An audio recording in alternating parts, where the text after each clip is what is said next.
ഇന്നത്തെ ക്ലാസ്സിൽ നമ്മൾ പഠിക്കാൻ പോകുന്നത് ഇംഗ്ലീഷ് പഠിക്കാൻ ശ്രമിക്കുന്നവർ അറിഞ്ഞിരിക്കേണ്ട രണ്ട് ഇമ്പോർട്ടൻ്റ് ആയിട്ടുള്ള വാക്കുകളാണ്. ഏതൊക്കെയാണ് വാക്കുകൾ എന്നല്ലേ?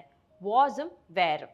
ഈ രണ്ട് വാക്കുകൾ വളരെ ചെറിയ വാക്കുകളാണ്, പക്ഷെ നിങ്ങൾ ശ്രദ്ധിച്ചിട്ടുണ്ടാവാം, നിങ്ങൾ ബുക്സ് വായിക്കുമ്പോഴും സിനിമയൊക്കെ കാണുമ്പോഴും സിനിമാറ്റിക് കേൾക്കുന്ന രണ്ട് വാക്കുകളാണ്. He was there, they were playing.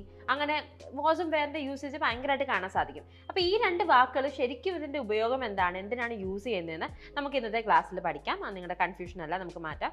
അതുകൊണ്ട് വീഡിയോ കംപ്ലീറ്റ് ആയിട്ട് കാണുക. അപ്പോൾ വാസ് വേർ ഈ രണ്ട് വാക്കുകൾ നമ്മൾ യൂസ് ചെയ്യുന്നത് ഒരേ അർത്ഥത്തിലാണ്. ആയിരുന്നു എന്ന് പറയാൻ. ആയിരുന്നു, ഉദാഹരണത്തിന് ഞാൻ കടയിലായിരുന്നു, അല്ലെങ്കിൽ അവൾ ഇന്നലെ തിരക്കിലായിരുന്നു, അങ്ങനെ ആയിരുന്നു എന്ന് പറയാനായിട്ട്, എന്തെങ്കിലും ചെയ്യുകയായിരുന്നു അങ്ങനെയൊക്കെ പറയാൻ വേണ്ടിയിട്ടാണ് നമ്മൾ എന്ത് യൂസ് ചെയ്യുന്നത്? വാസും വേറും.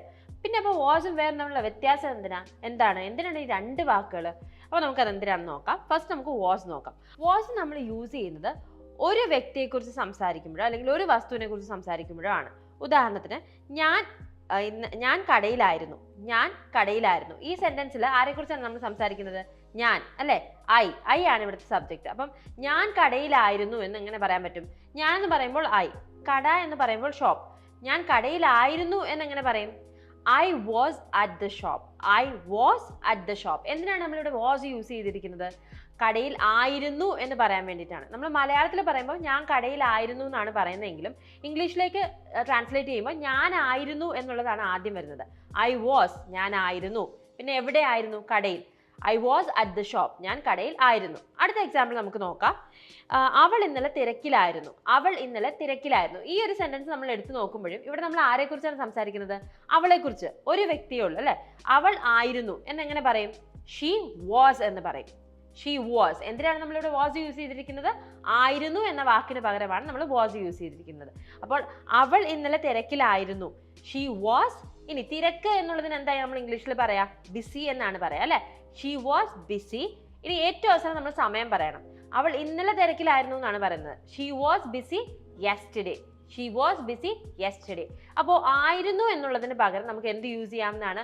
വാസ് യൂസ് ചെയ്യാവുന്നതാണ്. പക്ഷെ നമ്മൾ മലയാളത്തിലെ സെന്റൻസ് എഴുതുമ്പോൾ അവൾ തിരക്കിലായിരുന്നു, ഞാൻ ഇന്നലെ കടയിലായിരുന്നു എന്നുള്ളത് അവസാനമാണ് വരുന്നത്. പക്ഷെ നമ്മൾ അത് ഇംഗ്ലീഷിലേക്ക് എഴുതുമ്പോൾ ഞാനായിരുന്നു, അവളായിരുന്നു എന്നൊക്കെയാണ് നമ്മൾ ഇംഗ്ലീഷിൽ എഴുതുമ്പോൾ വരിക. അതായത് ഐ വാസ്, ഷീ വാസ് എന്നാണ് വരിക.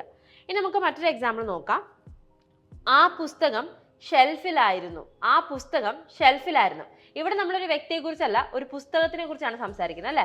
അപ്പോൾ ആ പുസ്തകം എന്ന് പറയുമ്പോൾ എത്ര പുസ്തകമുണ്ട്? ഒരു പുസ്തകമേ ഉള്ളൂ. അപ്പോൾ ഒരു സാധനം ആയിരുന്നു എന്ന് പറയാനായിട്ട് നമ്മൾ വാസ് ആണ് യൂസ് ചെയ്യേണ്ടത്.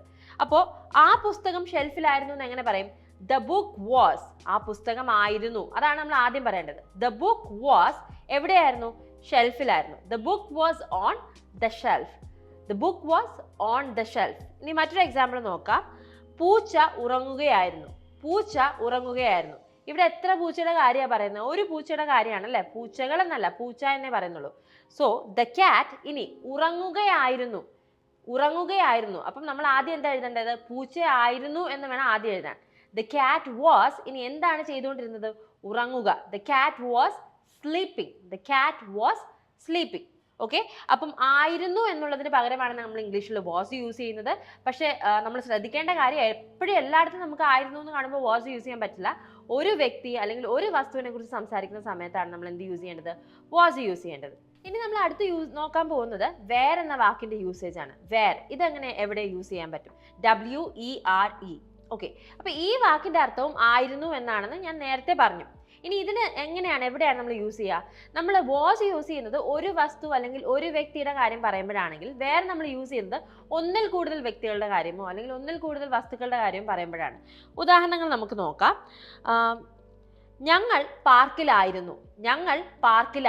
ഇവിടെ ഞങ്ങൾ പാർക്കിൽ ആയിരുന്നു എന്നാണ് പറയുന്നത്. ഇവിടെ നമ്മൾ ഒന്നെങ്കിൽ ആയിരുന്നു എന്ന വാക്ക് കണ്ടതുകൊണ്ട് ഒന്നെങ്കിൽ വാസ് യൂസ് ചെയ്യണം അല്ലെങ്കിൽ വേറെ യൂസ് ചെയ്യണം. അപ്പൊ നമ്മൾ ആരെക്കുറിച്ചാണ് ഇവിടെ സംസാരിക്കുന്നത്? ഞങ്ങളെക്കുറിച്ചാണ്. ഒന്നിൽ കൂടുതൽ വ്യക്തികളുണ്ട്, അല്ലേ? അപ്പോൾ വാസ് ആണോ വേറാണോ യൂസ് ചെയ്യേണ്ടത്? വേറാണ് യൂസ് ചെയ്യേണ്ടത്. അപ്പം ഞങ്ങളായിരുന്നു, അതാണ് നമ്മൾ ആദ്യം എഴുതേണ്ടത്. ഞങ്ങളായിരുന്നു എന്നെങ്ങനെ എഴുതും? We were. ഞങ്ങൾ എവിടെയായിരുന്നു? ഞങ്ങൾ പാർക്കിലായിരുന്നു. We were at the park. ഇനി അടുത്ത എക്സാമ്പിൾ നമുക്ക് നോക്കാം. അവർ നല്ല സുഹൃത്തുക്കളായിരുന്നു. ഇവിടെ ആയിരുന്നു എന്ന് വന്നതുകൊണ്ട് ഒന്നുകിൽ വാസ് അല്ലെങ്കിൽ വേർ ആണ് യൂസ് ചെയ്യേണ്ടത്. അവർ നല്ല സുഹൃത്തുക്കളായിരുന്നു എന്നാണ് പറയുന്നത്. അവരായിരുന്നു എന്നാണ് പറയുന്നത്. അവർ എന്ന് പറയുമ്പോൾ ഇംഗ്ലീഷിൽ നമ്മൾ എന്താ ഇംഗ്ലീഷിൽ എന്താ പറയാ? ദേ എന്നാണ് പറയാ അല്ലെ? ദേ. ഇനി ആയിരുന്നു എന്നുള്ളതിന് പകരം നമുക്ക് ഏത് വാക്ക് യൂസ് ചെയ്യാം? വേർ യൂസ് ചെയ്യാം. കാരണം ഒന്നിൽ കൂടുതൽ ആളുകളെ പറ്റിയിട്ടാണ് നമ്മൾ സംസാരിക്കുന്നത്. അപ്പോൾ ദേ വേർ, അവർ ആയിരുന്നു. They were. അവർ നല്ല സുഹൃത്തുക്കളായിരുന്നു എന്ന് എങ്ങനെ പറയാം? They were good friends. ഇനി അടുത്ത എക്സാമ്പിൾ നമുക്ക് നോക്കാം. കുട്ടികൾ പാർക്കിൽ കളിക്കുകയായിരുന്നു. കുട്ടികൾ പാർക്കിൽ കളിക്കുകയായിരുന്നു. കുട്ടികൾ പാർക്കിൽ കളിക്കുകയായിരുന്നു. ഈ സെന്റൻസ് നമ്മൾ എങ്ങനെ ഇംഗ്ലീഷിൽ എഴുതുന്നത്? ആദ്യം നമ്മൾ കുട്ടികൾ ആയിരുന്നു എന്ന് എഴുതണം. കുട്ടികൾ ആയിരുന്നു. കുട്ടികൾ എന്തോ ചെയ്യുകയായിരുന്നു. കുട്ടികൾ ആയിരുന്നു എന്ന് എഴുതണം. അത് നമുക്ക് എങ്ങനെ എഴുതാൻ പറ്റും? കുട്ടികൾ എന്നുള്ളതിന് നമ്മൾ എന്താ ഇംഗ്ലീഷിൽ പറയാ? ചിൽഡ്രൻ എന്ന് പറയും. Children where. എന്തുകൊണ്ടാണ് ചിൽഡ്രൻ വേർ? കാരണം കുട്ടികൾ എന്ന് പറയുമ്പോൾ ഒന്നിൽ കൂടുതൽ ആളുകളുണ്ട് അല്ലേ? So children where. എന്താണ് അവർ ചെയ്തുകൊണ്ടിരുന്നത്? പാർക്കിൽ കളിക്കുകയായിരുന്നു. അവർ കളിക്കുകയായിരുന്നു അല്ലേ? അപ്പൊ children were playing in the park. Children were playing in the park. കുട്ടികൾ പാർക്കിൽ കളിക്കുകയായിരുന്നു. ഇനി അടുത്ത ലാസ്റ്റ് എക്സാമ്പിളും കൂടി നമുക്ക് നോക്കാം. വിദ്യാർത്ഥികൾ പരീക്ഷയ്ക്ക് വേണ്ടി പഠിക്കുകയായിരുന്നു. വിദ്യാർത്ഥികൾ പരീക്ഷയ്ക്ക് വേണ്ടി പഠിക്കുകയായിരുന്നു. അപ്പൊ നമ്മൾ സെന്റൻസ് തുടങ്ങേണ്ട എപ്പോഴും വിദ്യാർത്ഥികളായിരുന്നു എന്ന് പറഞ്ഞിട്ടാണ്.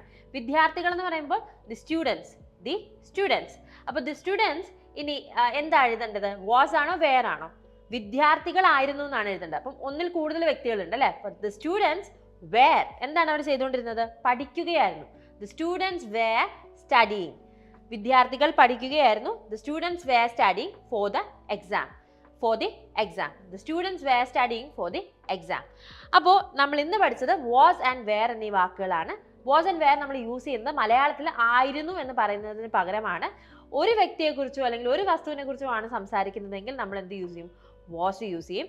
അതല്ല ഒന്നിൽ കൂടുതൽ വ്യക്തികളെ കുറിച്ചാണ് സംസാരിക്കുന്നത് അല്ലെങ്കിൽ ഒന്നിൽ കൂടുതൽ വസ്തുക്കളെ കുറിച്ചാണ് സംസാരിക്കുന്നതെങ്കിൽ വേറെ യൂസ് ചെയ്യും. അതുപോലെ തന്നെ യു എന്ന വാക്കിന്റെ കൂടെ നമ്മൾ വേറാണ് യൂസ് ചെയ്യുന്നത്. അപ്പോൾ ഇന്ന് പഠിപ്പിച്ച കാര്യങ്ങൾ നിങ്ങൾക്ക് മനസ്സിലായെന്ന് വിശ്വസിക്കുന്നു. നിങ്ങൾക്ക് ഈ പഠിപ്പിച്ചതിൽ എന്തെങ്കിലും സംശയങ്ങൾ ഉണ്ടെങ്കിൽ ദയവായി കോമെന്റ് സെക്ഷനിൽ ചോദിക്കുക. ഞങ്ങളത് ക്ലിയർ ചെയ്ത് തരാം. വീഡിയോ നിങ്ങൾക്ക് ഇഷ്ടപ്പെട്ടെങ്കിൽ ദയവായി ഞങ്ങളുടെ വീഡിയോ ലൈക്ക് ചെയ്യുക, ഷെയർ ചെയ്യുക, ഞങ്ങളുടെ ചാനൽ സബ്സ്ക്രൈബ് ചെയ്യുക, ഞങ്ങളെ ഫോളോ ചെയ്യുക. ഇംഗ്ലീഷ് സംസാരിക്കാൻ പഠിക്കാൻ വേണ്ടിയിട്ടാണ് നിങ്ങൾ ഈ വീഡിയോസ് കാണുന്നതെങ്കിൽ ഇംഗ്ലീഷ് സംസാരിക്കാൻ പഠിക്കണമെങ്കിൽ ഇതോടൊപ്പം തന്നെ നമ്മൾ സംസാരിച്ച് പ്രാക്ടീസ് ചെയ്ത് പഠിക്കണം. ഒരു കറക്റ്റ് മെൻറ്റോറിൻ്റെ സഹായം നിങ്ങൾക്ക് ആവശ്യമുണ്ട്. നിങ്ങൾക്ക് തെറ്റ് ഏതാണ് ശരി ഏതാണ് എന്ന് പറഞ്ഞു തരാൻ പറ്റുന്ന ഒരു പേഴ്സണൽ ട്രെയിനറിനെ നിങ്ങൾക്ക് ആവശ്യമുണ്ട്. അങ്ങനെ പേഴ്സണൽ ട്രെയിനേഴ്സിൻ്റെ സഹായത്തോടു കൂടി പ്രാക്ടീസ് ചെയ്ത് ഇംഗ്ലീഷ് പഠിപ്പിക്കുന്ന ഒരു കോഴ്സസ് ആണ് നമ്മൾ പ്രൊവൈഡ് ചെയ്യുന്നത് ഇംഗ്ലീഷ് മിത്രയിൽ. ഇംഗ്ലീഷ് മിത്രയിൽ ജോയിൻ ചെയ്യാൻ വേണ്ടിയിട്ടും കോഴ്സിനെ കുറിച്ച് കൂടുതൽ ഡീറ്റെയിൽസ് അറിയാൻ വേണ്ടിയിട്ടും താഴെ കൊടുത്തിരിക്കുന്ന നമ്പറിൽ നിങ്ങൾക്ക് കോൺടാക്ട് ചെയ്യാം. കോൺടാക്ട് ചെയ്തതിന് ശേഷം നിങ്ങൾ ഇംഗ്ലീഷിൽ സംസാരിക്കുമ്പോൾ ഫേസ് ചെയ്യുന്ന ബുദ്ധിമുട്ടുകൾ എന്താണെന്നുള്ളത് തുറന്ന് പറയാം. അതനുസരിച്ച് നിങ്ങൾക്ക് ഒരു കോഴ്സ് ഞങ്ങൾ സജസ്റ്റ് ചെയ്യുന്നതായിരിക്കും. നിങ്ങൾക്ക് പറ്റുന്ന ഒരു കോഴ്സ് ആണെന്ന് തോന്നുകയാണെങ്കിൽ മാത്രം അഡ്മിഷൻ എടുക്കുക. ഇതുപോലത്തെ ഇൻഫോർമേറ്റീവ് ഇൻട്രസ്റ്റിംഗ് വീഡിയോസിലൂടെ കാണുന്നത് വരെ this is Revathi Krishnan signing off from English Mitra. Have a fabulous day. English Mitra. Stop worrying, start learning.